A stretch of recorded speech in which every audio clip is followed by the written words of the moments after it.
runners have now reached the post at the start.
Campson Lady going in.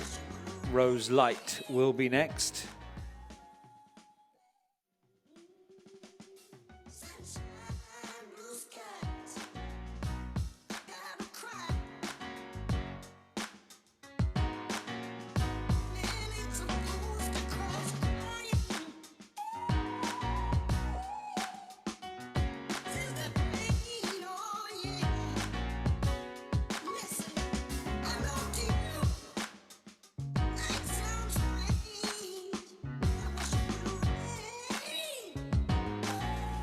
Rose Light just taking another step forward, hopefully to go in, leaving 5 out of line.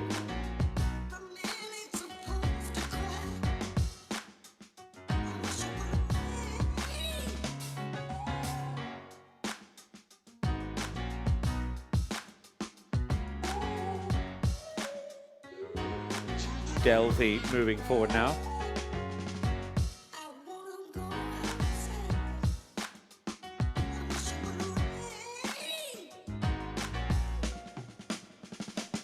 Delvey safely in.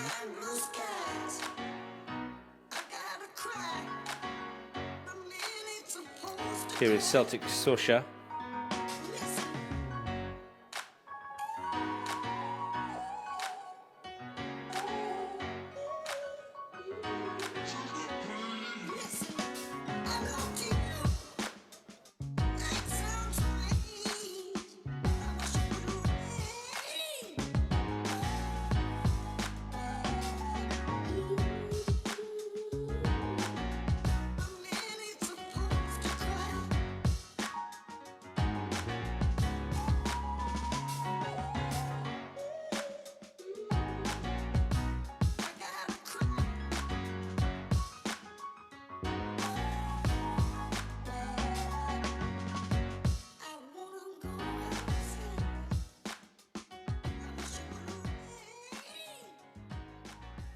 Celtic Sorsha just about in. 3 out of line still. Have a Go Bo led forward next.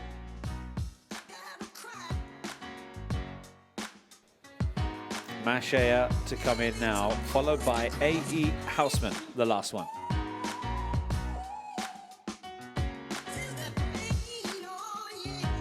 Matt, thanks very much indeed. A.E. Houseman, the last one. So, Rab Havlin aboard A.E. Houseman, the last in to stall number 8. We're good to go then. They're off and racing.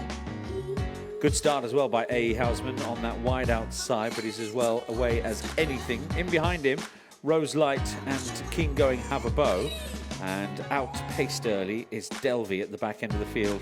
Shearwater is also struggling for the early gallop. But now as they settle things down, Celtic Sorsha's come through to head them all off, with Have a Go Bo in second place. Behind these is Mashea. Mashea's followed by A.E. Houseman, who's just getting a lead now in 4th position. Looks as though Campson Lady is unsteerable and likely to be pulled up.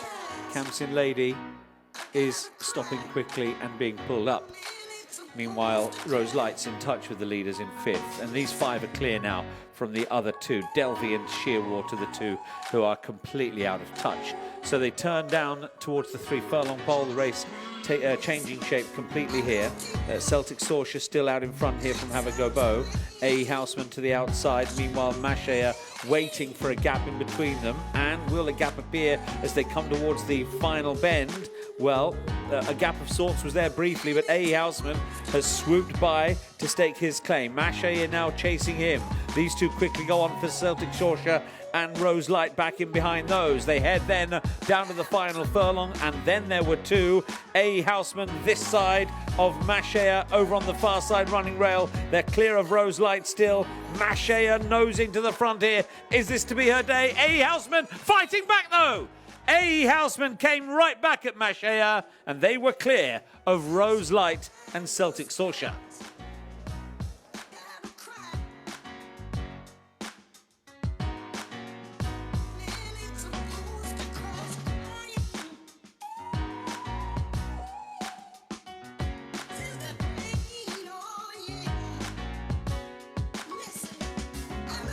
Veterinary advice, and it might have even been after the cut-off point of an hour and a half before the first, I think, that the Dazzler was withdrawn by the order of the stewards. And just the 1 reserve in, amazing 1 with Wayne Lorden in the plate. Angels, Trumpet and Conversant were already absentees.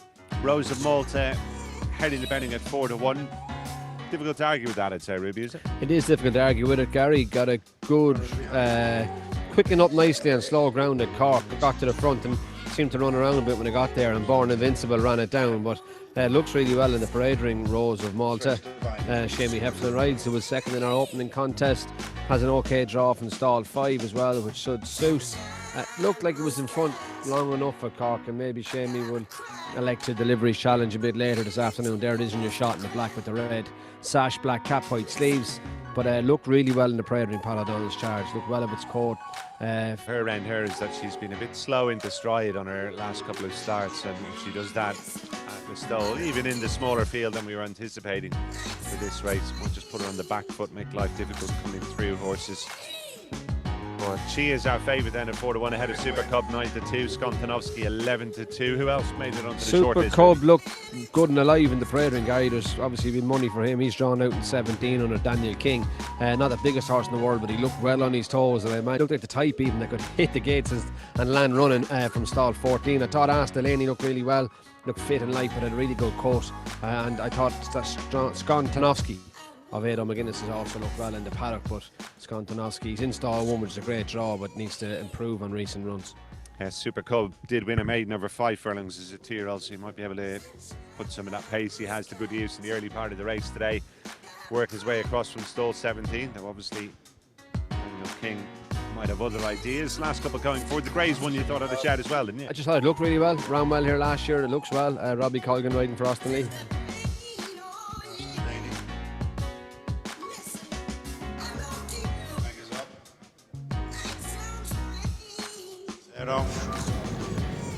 Rose of Malta lost a length coming out of stalls. As up front it is Silent Performance, leading them in the early stages from Unexpected Arrival. Then that one stable companion Praying Mantis, the single white start on a blue cap as they sort themselves out in the first division of the Rose Hotel handicap over 7 furlongs. It's Silent Performance cutting out the running from Unexpected Arrival, being followed by Praying Mantis and Super Cub and Skontanovsky next. Amazing One is on the outside of Golden Day towards the end of the back straight. Navarros and Hot Bell and the Greys Delaney. A couple of lengths to Nyla Rua, who's joined in rear by Rose of Malta. Coming up to the halfway stage and going along in the lead, and quite merrily at that is Silent Performance, being followed by Unexpected Arrival, and then Praying Mantis. Super Cub is close up and fourth, and then Amazing One. Under pressure is Golden Days, being tracked in by Skontanovsky and Navarros and Hot Bell next, with Nyla Rua, Delaney, and back at the rear once more is Rose of Malta. Coming inside the final 2 furlongs is Silent Performance, skipping clear by a couple of lengths. Super Cub on the outside of Unexpected Arrival, being followed towards the final furlong by Navarros, who stays plays on ahead of Skontanovsky and Nyla Rua as Super Cub strikes the front. Running down the long-time leader, Silent Performance. Challenging late is Navarros on the outside. They're going towards the line. It's a scramble here, and it's Navarros on the near side of Super Cub. It goes to the judge, however, 4-5 lengths back to Hot Bell in third place. Well, Pat Fahey often comes up with a winner at the Listowel Festival. He bagged one here with Navarros. He was cutting down Super Cub as they hit the line, and if that is on the line, Ruby, looks as though Navarros might have just pinched it. Well, Navarros' head is definitely down and Super Cubs is up, Gary. 25-1 shot for hard to call on that. Jerry and you are both coming by the side. I'm not sure that's quite what I said, but anyway, I do think Navarros might have got there, in fairness. This will tell us, surely. That's a better angle anyway. Might be a bit easier to see. Navarros' head goes down, but is it in front of Super Cubs on the far side? Fairly confident Navarros hasn't been beaten anyway. Yeah, you would be, yeah. You would be confident of that anyway. Gary wins from stall 13. Navarros under Rory Cleary came home well. Super Cub did well. 14. Navarros has won. Super Cup did well, got out from stall 17 out wide, Gary, and got across from the Daniel King. Looked home for all money when they hit the furlong pole, but Navarros gets out. Rory Cleary gets after him and he comes home well, and the favourite, or joint favourite, Rose of Malta, he blew it at the start and is closest at the finish thereafter, which was 5th. Must be very frustrating for Rose of Malta's connections. Watch here from the stalls. Gives them all a length, and I'm afraid a good draw immediately turns into a bad draw for Rose of Malta. No chance after that. No, I mean, it's a length at a standstill, a length even, but look how far he is even behind your runner-up when the race takes a shape. He's 6-7 lengths off of Super Cub at that stage. Navarros is directly in front of him under Rory Cleary, but obviously Navarros gets the splits through that Rose.